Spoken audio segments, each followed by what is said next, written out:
abakubi b'engalo tutera okubayita in simple language. Even you the banyampi, you are not safe. No one is safe in this country. But honorable, yes, tuwuliziganye bw'otunuulira obulumbaganyi obuze bukolebwa obumu ku bwo eggwanga terifunanga conclusive report okuva mu by'okwerinda ku baani bennyini abazze bakola obulumbaganyi buno era baliwa. You can't get them. Kankuwa ekyokulabirako ennaku ezo nafuna report na fense ko waliwo omukungu omu mukwano gwange bamubba bamubba naye olw'okuba yali atya okuvaayo okwogera nti bamubbye ne bamutwalako ebintu ne bamugamba bakebere ku kamera emmotoka we yayise ne bamubuulira bikamera byonna byolaba 85% tebikola. Bikamera ebyo byolaba ku luguudo ebirimu obuntu obumyansamyansa tebikola. Yali was very shocked. Kakati that we are not sure. Anti kati I'm telling you nti bikamera byolaba. No, because camera, Honorable Luttamaguzi, nti zaletebwa as one of the security measures. But are they working? Are they working? Obumenyi bw'amateeka okuyambako police mu kunoonyereza. Yes, it is assumed. Naye are those cameras working? I hope they are working. You just hope nkati nze nkubulira, I'm not talking as a layman, kugambye nti kamera ezo zolaba esinga tezikola. Kakati n'ekirala abantu baffe abasinga baganya okukimanya nti no one is safe in this country. Ne bano bwe mulaba gwe wali weewuunyiza nti lwaki minisita akugamba Uganda is safe from border to border, ne bw'abadde ewaabwe agenda ne Kajegere bazikookinze nga abamwerekera bakookinze Kajegere. Wali okyewuunyiza nti lwaki Jeno Museveni buli wabaakomawo Nakasero waasula ekkubo baliggala for 2 hours ne bweba ambulance nga teita. No one is safe in this country.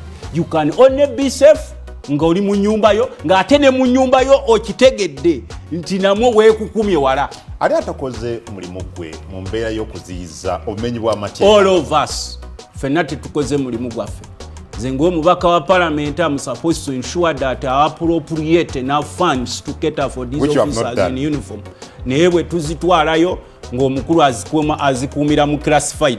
Bwenjogera omukulu omutegeera azikuumira mu classified, and we assume that some of these monies are given to these Asian investors. Ne bateeka mugana amakampuni gola omayugana amakampuni mulowooza banyini baago baawano manya bayindi.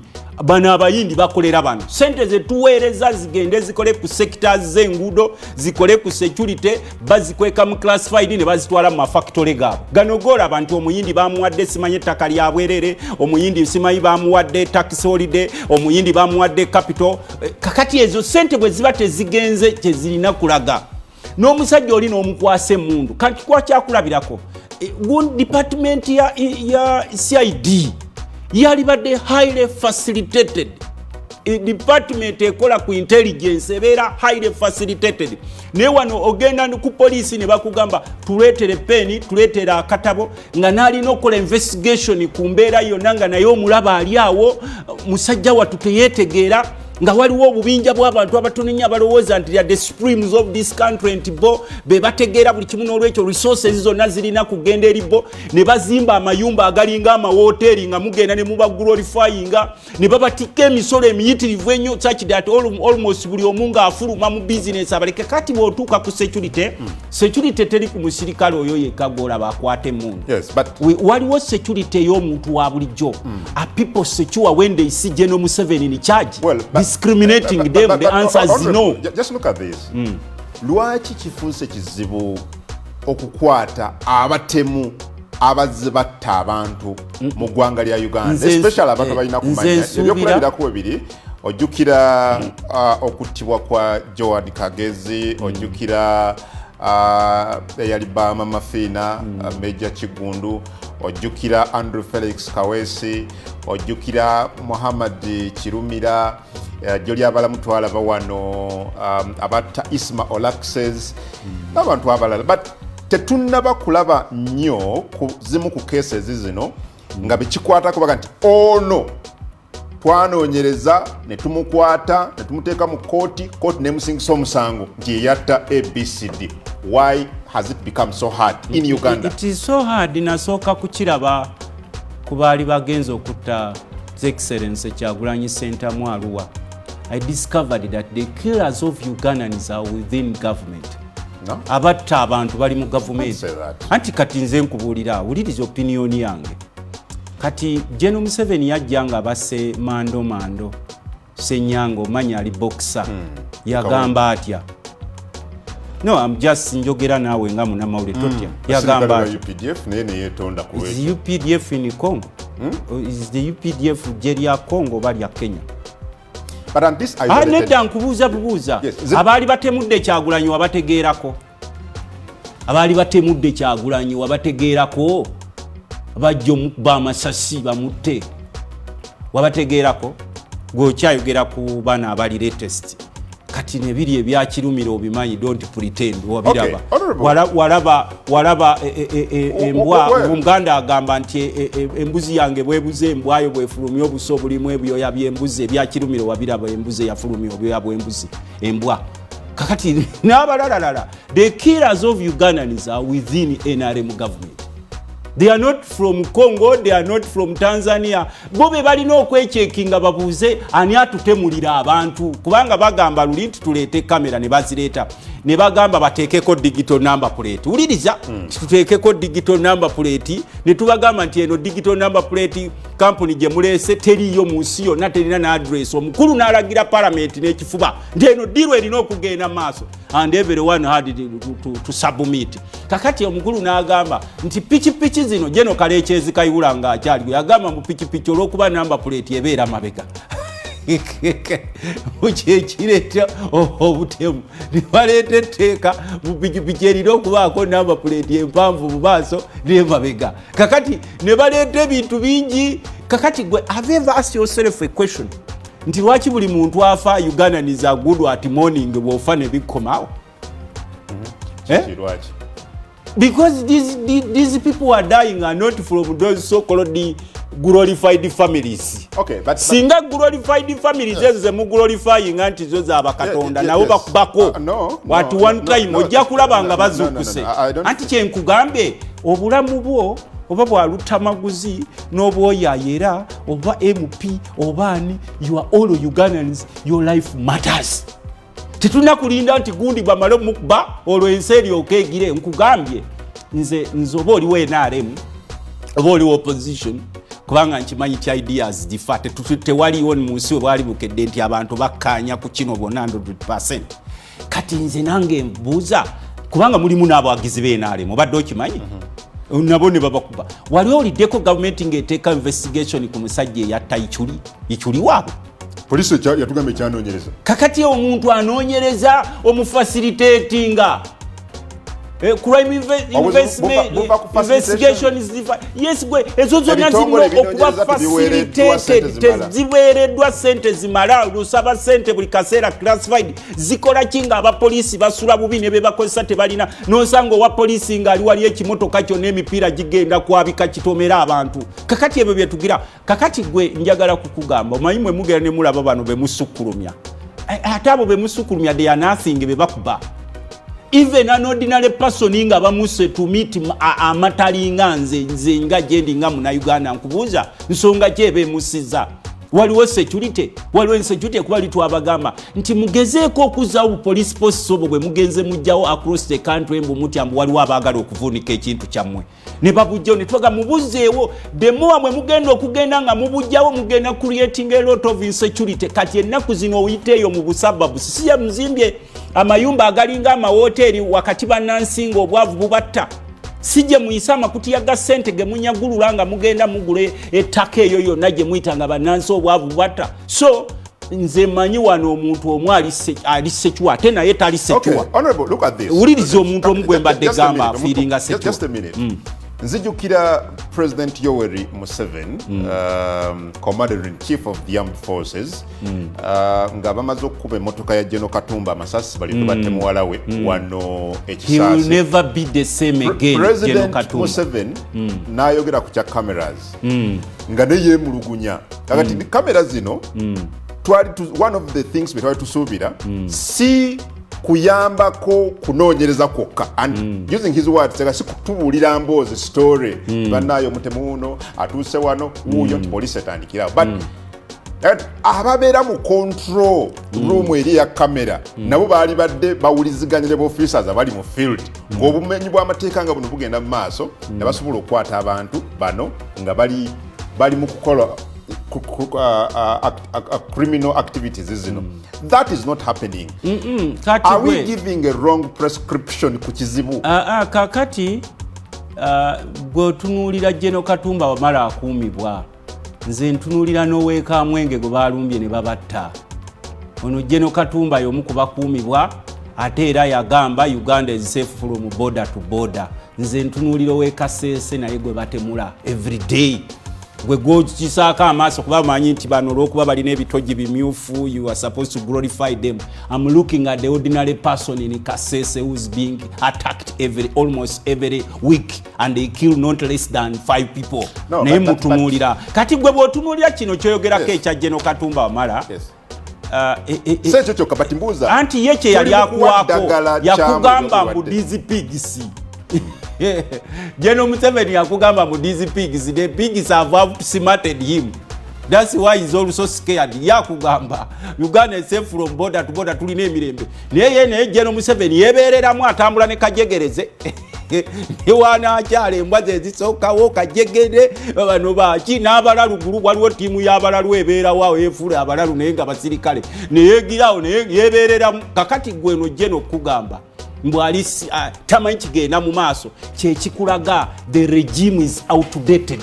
People are tired, soldiers are tired, security officers are tired, everyone is tired. That's why you see waliwo lapse eno mu security. Ate kino njagala kikugamba luli olubereberye twabeeranga ne LC systems. They used to work a lot. LC ozimanyi ezaakolanga mwagaana okuzironda kati beero saabaliwo bakola byabwe n'ekirala emabegako eri we organize General Museveni opened all the borders of our country. The Sudanese are entering here as they want, the Rwandese are entering here as they want, the Congolese are entering here as they want, the Eritreans are entering here as they want, the Somalis are entering here as they want. There is no country where you open all the borders abantu ne bajja n'obawa n'emmundu. They are balalo in northern Uganda who are armed with guns. They have guns, they move with their cattle with the guns nga bagenda batambula ne mundu zaabwe. Who arms them? Yoyagala kungamba nti General Museveni takimanyi kakati twetaaga ne tutuula wansi bano sibe bagendo tukuuma b'otunuulira abo simanyi abambadde amagatto ne biki. Security etandika naawe nga tonnakaabira eri gavumenti. Bwe mulaba abalina emmundu mukolawo ki? Bw'olaba omusirika wuliriza gwe munnamawulire kuba mutera okulipootinga. Bw'olaba omusirikale mu mbeera embi oyogerawo ki? Kubanga this soldiers is in charge of your security. Nzo ndaba ndi baka parliament wali eri bwe mba nyingira mu house nga ngenda mu parliament n'omusirikale gwenda bagwe goloza nti tamatali nga I salute him nga jamba fund because I know he's in charge of security. At one time nagamba omukulu omu nti njagala ndabeka abapoliisi nga bataddewo strike bagayita ffe tugenze waffe mubeere okulabe wa parliament honorable. Yes. The other day again President Museveni yali mu parliament now measures ozijjukira ebyo biri outdated. Tetuli mu 1980. No. Yes. Listen. President n'abawa measures ezirina okubeera nga ziteekebwa mu nkola okuziyiza ku bumenyi bw'amateeka. Does he walk the talk?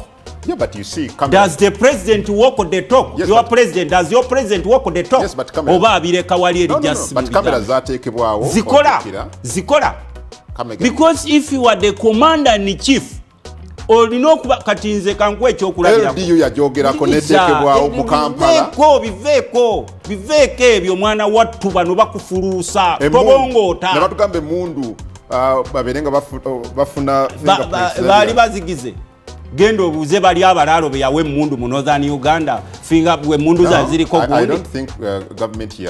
ani abawa simanyi kati gwenze nkubuulira because it is coming from me nakugaye togera kati gwe wawula ebigambo bya General Museveni byayogera okubongoosa n'ebiriwo practically zeziriwa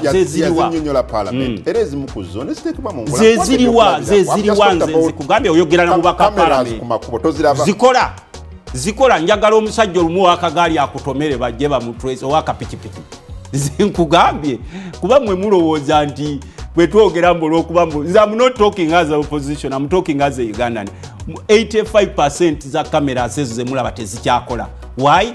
Kubanga bano police ne sections ezirina okuba in charge of those things tebaba wa sente tuzisa mu parliament nga bano bazijjayo baddukanya ma business gabwe mu Uganda ne bweru wa Uganda. Yensonga lwaki nkugambye nti nze ne wakubadde ndi mubaka wa parliament njagala kusanga ofisa wa police ng'omuliisa bulungi omusuza bulungi sente zimuwa kakati gwe nkugambye vo wano ogende kuba oli mukwano gwenanga ngo Amawulire mutambuleko naye oyiteko ku kikamera ekimu omugambe naye gwe mpise ku kikamera kino njagala ondage ekifaananyi kyange ajja kuza eri akugambe ohaye wano tewaliwo kiriwo weebereremu kati tobeera mu nsi ey'okwebereramu gwoba olowooza nti waliwo akukuuma I'm very sorry for you. Ojafaanana nga bano no the UPDF is there naye eri kuzirinda boolwange omusajja gambye n'abamu balwana e Somalia ne bakomawo nga tebasasulwa sente ne baba dumped here. Just a second. Ekizibu kyennyini kiriwa awo tonnabakumpa where's the problem? Oŋŋambye nti omu ku bajjeno ba UPDF bamukuba ebyasi. Yes. Bamukuba ebyasi. Yes, mwala we naafa. Wali owuliddeko abamukubanga baleese mu kooti. Bamuyita nti jangu tesifyinge naye teyagendayo muyita mujega. Bamuyita yowaye ofisa olina kabangali ezikukuuma naye tulina be twakutwala kubona bwe babakuba ng'omukulu ajja abajerega mbu sema DZPGC nga abatambulizaawo pigisi ng'ekyo kigenda kati buli omu bamutagetinga pa oyo n'agenda n'asirika pa n'agenda n'asirika because Ugandans are so excited almost every time they will never sit down babuuze kiki ekitumalawo kubanga kino this is targeting. Do you think General Katumba Amala will ever sleep in his house n'awanika ebigere bye mu nyumba ye? Era naye bw'awulira niwe kabaka kapa agamba afande check up. Honorable. N'abalala nga mmwe ba ordinary citizen mwe mugenda ne mutunula eno MP bamukubye General bamukubye ani. I'm also concerned about ordinary citizens of Uganda who are being butchered on almost daily basis. Honorable, look at this. Boganti buli omu ali ku bunkenke ne General Museveni ali ku bunkenke nze njugira honorable. And these isolated incidents. No. Kubanga oli ajja kuga nti nga nsi ki etaliimu obumenyi bw'amateeka bwe buti kati oba nteri arguments oli ayogera nti bola ne mu America litwala banga amasasi ganyooka lwaki Uganda oyagala ebeere so do you want us to justify nti abantu battibwe kuba ne mu America battibwa owulira nti mu America babase n'olwekyo that's the end era nze nsigala nkugamba yes mu America is the country crime free no teriyo naye there are reasons behind those crimes waliwo ensonga eziriwo waliwo wano ekigenda maaso ffe nga bannabyafuzi tulengera waliwo ekibwatuka kagwa tumulengera waliwo kye tulengerawo ekijja because even ne minisita omulaba muka minisita naye takyatuula mu motoka ye eri official ka lumu agamba owa paatula amwerekera nti kantuuleko wano emabega enenkulembere because no one is safe here currently. No one is safe. Even those whom you assume they are safe.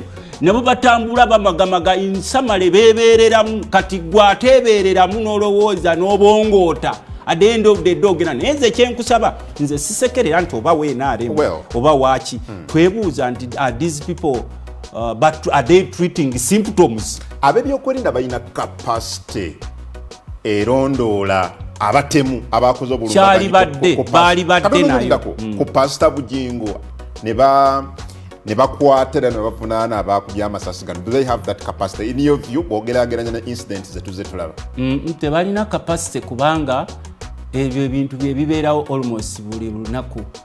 Abantu banyiivu kungu tomanya muntu abantu banyiivu oba oyagala okumanya nti abantu banyiivu kati omuntu ne bakukuba amasasi otaba yaba celebrating ku social media gwe batta n'olabanga ba celebrate. I don't know why abantu banyiivu simanyi basajja mwe kye mukoze bannansi abali mu ggwanga banyiivu abafuluma eggwanga banyiivu ng'ogyeko ebibongootereza ebiri ebweru w'eggwanga ne bijja ne biwagira ebikolobera ebigenda maaso mu Uganda naye ng'ate nabyo byafuluma eggwanga nga biri ebibonaabona kakati abantu banyivu era nze ensonga lwaki nkugamba nti nze newakubadde ndi mubaka parliament ne bwe mba nyingira parliament magamaga ku side akolote nange magamaga ku side nga nyingira kubanga you know in this country no one is safe bw'olaba nga bajjeno bonna batambula ne kajegereza abwe nga baziroodinze kajegereze mundu ze nkugamba kajegere sikugamba zineze naka kajegere buli jena ayitawo ne kajegereye buli minisa ayitawo ne kajegereye buli alya nabo ne kajegereye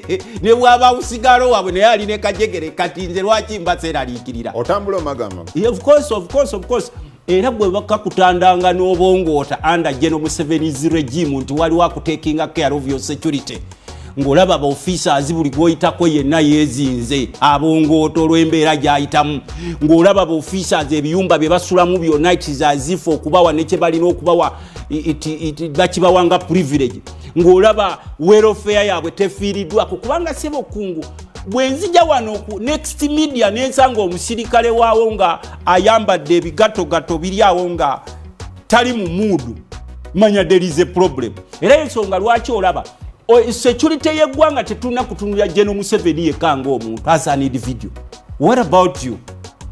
Mumutunuleyo mu bitundu byammwe mulaba is there security? Mulina obuvunanyizibwa bwe muleeta kubanze mbadde nga njogera lunye nagamba nti muzeo police forces mwajjawo there are bigger problems ezijja n'okusinga mweze anticipate ngambu waliwo abaali baagala okubavuunika. Olimbako wa parliament. Yes, I am, but I'm a citizen of this country. Ebyobubaka bwa parliament webiri but I'm a Ugandan. Yes. Part of government. You are part of government as a member of parliament. What are you doing about this? Kati nze ng'omulimu gwange ngukola. General Museveni, yes, General Museveni yagamba twetaaga sente za security tuzimuwa. N'akomawo ne yeekweka mu classified ne tuzimuwa. Najja n'ayisa na zine ez'okubikukujjuze bayisize emisinde 7 trillion mu kyama n'azitwala. Where does the money go? Twanze lwaki sikaana ku bya security era nze ndi mubaka parliament ow'enjawulo ekikwata ku security siteekayo kugamba nti temubawa kubanga nkimanyi a secured police officer, a secured army officer is a secured Uganda. A secured member of parliament, a secured ordinary citizen, a secured president, a secured farmer is a secured Uganda. Nebwe mbeera wano mu parliament n'entula n'empulya nti waliwo abalumbye Kasese emirundi 3 ne bakuba ne batta abantu. Sisobola kubeera awo nti no biri Kasese no. Bwe mbeera mu parliament n'empulya nti waliwo kinnamunkanga ekyegolomodde ne kigwa binnamunkanga ennaku zino bigwa kye baleeta kye kigwa n'obuuza nti kiki ekisuula binnamunkanga ebyo ababivuga be batabimanyi. N'olwekyo nange nina okutuula wansi ne ngamba there is a problem, we should sit as a country, this is a partless problem. Tetujja gamba kino ky'NRM, kino ky'opposition, kino kya General Museveni is a problem for all Ugandans. Tutule ku meeza tubuuze nti bana abasajja abava mu nsiko bakooye nnyo kuba buli omu abakooye n'abatunulako wali eri omulaba nga ayagala kukweka mutwe gwe nga yabakyawo olwo tuwulira assurance okuva mu by'okwerin tujja banoonya tubakwate litwala ba Ichuli Isma Olaxes nti okay kale police tuwadde assurance nga bajja okukwatibwa n'ebirala tewannayita kaseera kawera katulaba ababadde baagala okusanya Pastor Bujingo. How do we get out of here? Lwaki otunuulya Pastor Bujingo ate driver we gwe basse? Lwaki oyenkoso bijje mukola nti bana abanene mubalaba ba kitalo driver we nga tomwogerako gwe basse. Kakati tuli mu buzibu bungi nnyo obuzibu tebusobola kugwawo nga tulina these old guards abaganya okuva ku ssengejjero. Kati gwe bulwola banga omukulu afuga eggwanga. Yes, byabufuzi security teriko byafuzi. We have already guards who are too tired to be in charge of this country. Kati gwe bobeera ne askari oba afanda akuuma gate y'omuvubuka n'omuzeeyi aliwa gwosinga okwesiga. Omuvubuka. But these people are too old. Nebaganya okuvaawo bonna baluvu buli gwotunula kaana ba Uganda aginywezezza bwati ng'olukokobe bwe lunyweza ennyama y'ente nti nfa naawe. Please leave our country and go and rest. Nga mukyalaba abasajja abo abazeeyi abo who are supposed to be in their retirement home sleeping in the morning nga bakyalemedde buli kimu. Kati bw'obatunuulira abo abava mu nsiko bakyapulaninga ki? besides okuŋŋaanya obugagga bw'olaba bakuŋŋaanya buli lukya nakino ne bakitwala obubanja bw'abantu bonna bw'oba oyogera sometimes weewuunyisa abamu ku bakulaba ate kwewuunya kutya kubanga bwebanga parliament mwotuula mwe mukola appropriation mwe mukola budget approval mwe mukola ebintu bino this is part of the system weddukanye eggwanga anti kakati bwejjamu n'okirekera abantu sejjamu yensonga lwaki nkugambye wano waliwo akabinja akalowooza nti be bannyini Uganda resources z'eggwanga zonna bazitututeko zaabwe gwe totambula obeera wano otuuka e Dubai n'olaba ebyalo n'ebyalo bebagula nga bazimba amawoteeri gaabwe agenesi bana poor Ugandans categories okuloza ng'otunula Luttamaguzi ennaku ezo nabuuza omusajja bali mu kuzimba amakubo Kongo ennaku ezo bayisa ssente zimba amakubo e Kongo ninga ne capital city yaffe we tuyita nayo terina makubo nejoyita ogende nakaseke gwe eri engoma niyo teri makubo kakati mwe omanyi omukulu ono afuga eggwanga no yabalowoozesa nti ye yekka yategeera ne famire ye outside that the rest you are fools no kyenkugambye bw'obeera ne olodyguards abalina okuba nga bali mu retirement homes zaabwe kati bano abafuga wano bw'obeera mu nsi z'ebungereza simanyi babateeka mu bazita homes bazita batya ze bateekamu abakadde nga babalooleza bulooleza ne babawa ku buugi ku makya singa bali bungereza singa gye bali kati gwe tebereza abantu ab'emyaka 9 8 bakoota ku migombo they are in charge of your security and you nawe n'obongoota I pity you era ensonga lwaki olaba nze nkugamba nga tonnalewooleza ku basajja abo kubanga they are secure batambula n'emmundu ne famire zaabwe n'emmundu n'abakozi baabwe n'emmundu what about you gwe atalina mmundu era nze kyenva nkugamba nti wemba ndi wano tontunuulira nga mubaka wa parliament look at me as a Ugandan omuntu ne bw'aba afudde idinda oba Mbale oba waffe Nakaseke oba Gulu oba eno ku nnyanja gyempulira bakuba Amasasi okubagoba ku nnyanja that person matters bino ebyaffe ebitiibwa bimutuwamba honorable please don't call me honorable when the people we are leading are not honored nga bafa mu nfeeyo oba Bujingo gwe bakubye oba dereva we kuba gwe mpulira oglorifyinga nnyo ekya Bujingo kuba pastor what about his driver because his driver also has children alina famire ye n'abalala bonna kakati ffe wali mu parliament mujja kututunuulira naye ffe sente ze tuyisa bano baziteekawa ani alina okulondola sente zino anti kakati nkubuuzizza kati gwe bw'oba okyejjamu mwabaka ba parliament naddala mwabali ku oluvuganya government mwe mukulembera accountability committee za parliament very true akati wakati nawe obuuza Adam Kungu n'atulaba kusanyuka TV nti sente ze tuyisa abakulu baziteekawa kakati ffe twagamba General Museveni nti we tuba tuyisiza sente zino sente sizamu omanyi aba there are so many fools who think that nti zino sente ziva mu nsawo ya Museveni ng'omuntu era ffe twamugamba nti olunaku lumu n'ava mu bukulembeze tasobola kumala wiiki nga mulamu because living in luxuries against very many General Museveni is in the island of extremely wealthy people related to him are surrounded by the ocean of very many poor Ugandans abakera ku makya bataddeko emisolo that they don't know the survival of tomorrow kakati gwe nkugambye kyembadde nkugamba nti gwe tutunulira ffe nga parliament ffe parliament otuyita bayezu nti mwe mujja kudda eri mubongoote nti bayezu ba parliament mutuyambe buli kimu tubagambye buli kimu kakati bazzeeyo babazanyira ku bwongo nkugambye nze yadde ndi legislator buli wempita kuwa polisi nga ali bubi I take a note nezo nengamba the right honorable speaker Anita Amongo there is a problem naye gwe bwe bajja ne bakugamba mu Uganda nsolo yaabwe mbusimanyi mu Uganda nsolo yaabwe n'olwekyo bwe bali n'okusalawo oba olya kumukira oba bakuwaako kutu mbo bali bategeera nnyo era buli bakutunuulira booti ng'oyingidde mu saako yaabwe nga bagamba oyo kifire genda kifire nga bateeka wali kasaako kabo nga batwala buli kimu nga mutunula muti mu parliament yetu yambe kakati nkubuuza parliament ffe tuyisa sente ne tukuba omulanga ne kakati era batulaba twabagamba bazeewo police posts obo bwe bagenda bajjawo ne tubagamba nti okulowoozesa ntino nti General Museveni yekka yategeera ebyeggwanga lino ebya security mbu bw'abataliiwo Uganda egenda kugenda mu geyeena yonna nga bweyigenda mu ocean mbu akabinja ke bwe kaba tekaliwo Uganda egenda koma mbu ate bo balina okuba ne security class 1 mbu eyammwe you are ordinary citizens n'olwekyo oba muliwo balamu oba temuliiwo kizadde amase ekyo tekikola tewali kisobola kukolebwa ewaffe bagamba omwenge bwe guba gufudde ewaffe bayiisa omwenge nakaseke bwe guba gufudde nga gufuuse enkenku ne bw'ogukolota okujja ng'ogufumbyemu walagi oyiwa muyiwe.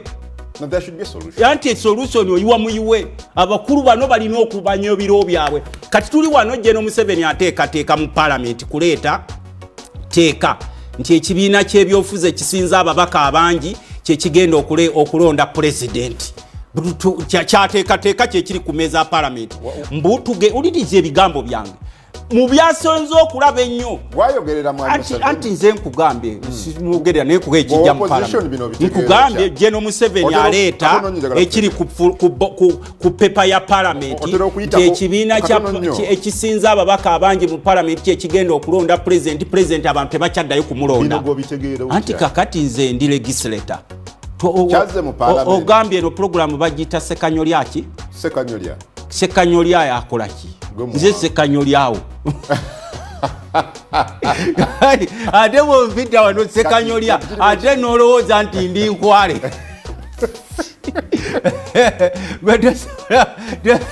waki tewayita program togiyita nkwale yakumakya nogiyita sekanyolya kuba sekanyolya alengera wala nkugambye General Museveni omulugube gw'ebyobufuzi atunulidde kufuga gwe teri kirala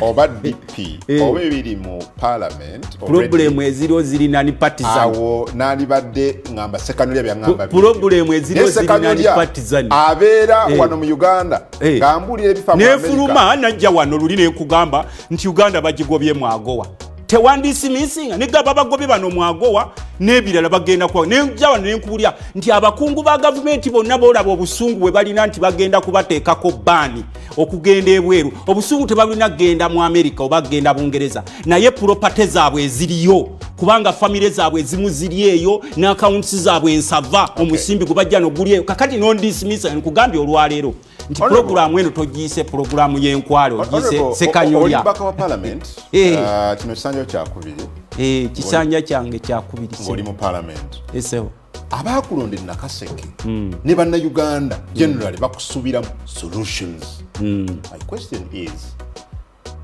tunywezezza tuti ebyokwerinda kati obutemu nga bwe twalabye ku Pastor Bujingo bwe twalaba ku Kirumira bwe twalaba ku Meja Kigundu bwe twalaba ku Kagezi bwe twalaba ku Jeno Katumba n'abalala buleke kubeerawo.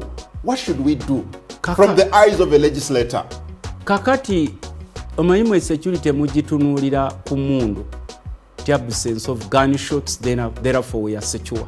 Security nene is beyond gunshots. Twina security yebye sente abasajja bano bakutte property z'abantu nga bekwese mu lending. Twina security ya survival abasajja bali mu byalo bagabana ebyalo by'abantu nga bakozesa emmundu. Twina security y'emirimu abasajja banansi bonna babagobyeko emirimu okujjako specific families. Twina security yaffe ya survival kati gwe wogende ene mundu ejja luvanyuma njagala kuwa ekyokulabirako obadde okimanyi nti ku lusooka bakubya abantu bangi ne babajjamu amannyo kwa Kasiya Moro ekibinja ky'abantu nga 600 abali trend bazaawo kwa Kasiya ne balumba buli muntu yenna yabaddewo ne babatwala kensa anti kati nze nkikubuulira nze nkikunkimanyi kati mwe security gye mutunulira ya mundu even people don't have food to eat in the city anti kye nkugambye nti gwe otunulira bano be bakubye security is beyond gunshots. People are not secure when they see a very old man in his 90s being in charge of our country. No one is secure.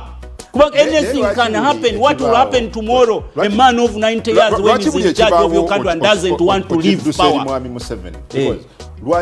Kati gwe wano wabeera ekiri wano CEO tunoonya yera ekigwa ku Next Media onoonya sweeper ekizibu kyonna nga kiri ku Next Media onoonya mu sweeper oba onoonya CEO you look for the CEO. When you are the CEO, you are in charge. Tetwagala mbozi za kumalwa mbu these pigs. Which pigs? Kakati tulinze embozi zaabwe era zibagenda okuleeta. Nze kyenkugamba nga legislator, I want to see every Ugandan secure within the borders, at least within the borders. Naye gwe oguddewo border. Buli musatuusa ayingira Uganda. The other day I found Eritreans having guns. Nga ngende ye kabalagala nga baline mundu zaabwe. Nimbuuza, how comes nti bano baline mundu? Are they soldiers? Because I'm saying they are Eritreans. Nibangamba in Uganda, as long as olina obubinja binja obukuleeta wano. Kakati gwe nga tonna gwokimanyi nti borders zaffe ne Sudan bazigula. Gwe genda omalege ingize Eritrea wa Somalia olabe. Kati those people carry guns. Yes, East African Community. So what? So what? Tegera nyi nsonga za regional corporation. Botunulyo mukago gwaffe East African Community Treaty ekiriza free movement of goods and people across you go to Rwanda because muri mu protocol genda oyingize Rwanda, genda oyingize Kenya, genda oyingize Tanzania. Ebyo kakati birina obate bagala kugondera ebyo biveko NNC bagigulawo buli asanga yayingira nga bolaba ennyumba ya namwandu abantu babeere mu byalo nga namwandu bawe yafa osanga evuka byokukyala ekimu kitudde ku firiji waggulu kino kiwanise ebigere n'obuuza does this house have the owner nti aniiwaawo yafa waliwo namwandu kati bana abasajja abali mu charge of this country they are only interested in the lives of their families and close friends ne werese gye bakureate kakati gwe ng'otunula security eri beyond policemen, soldiers. Even you are supposed to be part of security. Ebyalo tetubironda General Museveni yagana okuteekawo okulonda kw'ebyalo. Kubanga nabyo bikola vigilance mu bumenyi bw'amateeka. Sente weeziri bayisiza 7 trillion mu kyama mu holiday. Wakigolowooze zero sizesabika. N'olwekyo nga maliriza sebo ng'ontwala kantindigwa. I am appealing to all of you Ugandans mwena gye muli. No one is safe except nga wetereddewo security yo. Abasinga bali mu kubongoota be mulowooza nti in charge of security era obalaba n'okubalaba emyaka gibalese naye baganya okukkiriza. Kakati gwe cooperating ne LCs kyaliwo, cooperating ne policemen, cooperating ne soldiers, ate kino nkisaba n'abakulu abali mu charge of welfare of policemen and soldiers, please think about these people, they also have families. Kyensembyayo mu seconds ntono nnyo ndi minister w'ebyettaka tugenda kutandika struggles zaffe ez'ettaka mu parliament tugenda kubayita anti nkugambye nze ndi minister w'ebyettaka gwe kiteekewo mu nankayo njagala nkukwateko ng'obbe ekibanja ojja okukakasa nti siri mwangu ngenda kutandika ne Naguru lands. Shadow minister. It doesn't matter. Minister which security. Yes, I'm a shadow minister of lands, housing and urban development. Yes. Tugenda kugula officers zaffe tunoonya ba lawyers 50 abagenda okulwanirira ku banaku ate era tugenda kutandika ne program ya Sango B ettaka lye Naguru n'ebisaawe. Kakati mu abantu abali eyebbali babonyabonya ku ttaka eno essimu yange kubanga bano ba lawyers babeta pro bonos twagala tulabe nga bayamba ku bantu batugaye kiri Nakasongola eyo kisa kinegula. Kakati bw'oba oneetaaga ku by'ettaka tugenda kwasaganyiza wamu nga ttiimu eno y'essimu yange. Sikugamba bya fees bino bemugirambo simanyi ndi bubi nnyo simanyi fees bikya eno y'essimu yange ku by'ettaka nga shadow minister. Esimu yange eri 0757 69 0757 69 4754 sebo neyanziza nnyo